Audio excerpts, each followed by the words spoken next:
Shalom, perkenalkan nama saya Teknologi AWT.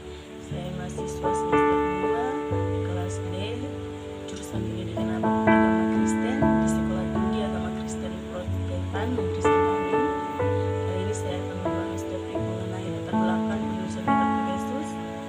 Kita perlu ketahui kitab Efesus terdapat di dalam kitab Perjanjian Baru, di mana kitab Efesus ini juga sangat menarik. Mari kita lihat beberapa pembahasan kitab Efesus. Yang pertama, kita berbicara tentang latar belakang sejarah, latar belakang teologi, dan juga isi kitab Efesus. Yang pertama, kita berbicara tentang latar belakang sejarah. Latar belakang sejarah sendiri mempunyai 3 poin penting. Yang pertama, penulisan. Penulisan kitab Efesus sendiri ditulis oleh Rasul Paulus. Rasul Paulus adalah seorang Yahudi yang mana Rasul Paulus juga memiliki peran penting dalam menyebarkan ajaran Kristen kepada bangsa-bangsa non-Yahudi pada abad ke-1 Masehi. Dan yang berikut kita berbicara tentang waktu penulisan kitab Efesus.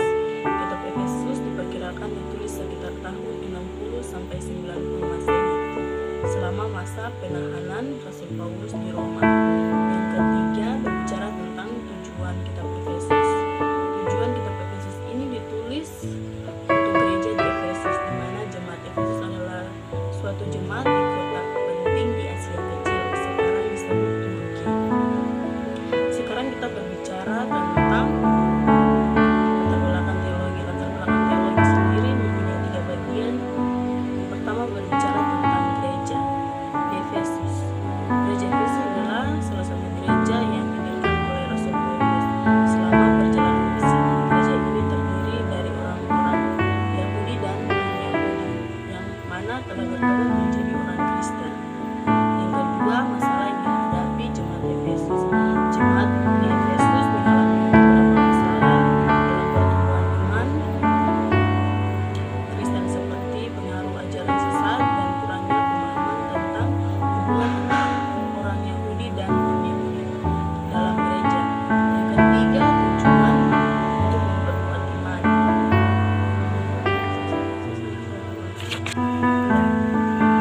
Yang ketiga adalah tujuan teologi. Kita ketahui juga bahwa kitab Efesus mempunyai tujuan untuk memperkuat iman gereja jemaat Efesus dan menjelaskan tentang rencana Allah untuk menyatukan semua orang Kristen. Yang terakhir adalah isi kitab Efesus. Berbicara mengenai isi kitab Efesus,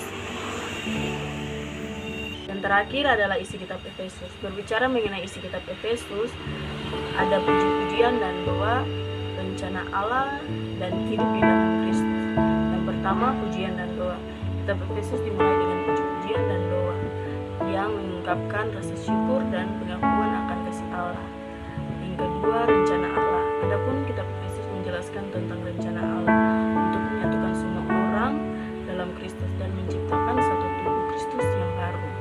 Yang ketiga, hidup di dalam Kristus. Kitab Efesus juga menjelaskan tentang bagaimana orang Kristen harus hidup di dalam Kristus, termasuk tentang hubungan suami istri, orang tua dan anak, termasuk majikan dan budak. Kesimpulan, kita patut mencontohi jemaat Efesus karena jemaat Efesus mempunyai karakteristik yang dapat dicontohi di masa sekarang. Pada masa itu, jemaat Efesus sangat giat dalam pekerjaan Tuhan dan bertekun dalam iman. Pengalaman kesimpulan, kita patut mencontohi jemaat Efesus karena jemaat Efesus mempunyai karakteristik yang patut dicontohi di masa sekarang. Pada masa itu, jemaat Efesus sangat giat dalam pekerjaan Tuhan dan bertekun dalam iman. Pengalaman jemaat Efesus mengajarkan kita di masa sekarang di mana kita juga harus giat dalam pekerjaan Tuhan, seperti melayani tanpa mengenal lelah. Paulus menggambarkan pekerjaan tersebut untuk menuntut umatnya dalam pelayanan. Adapun juga bertekun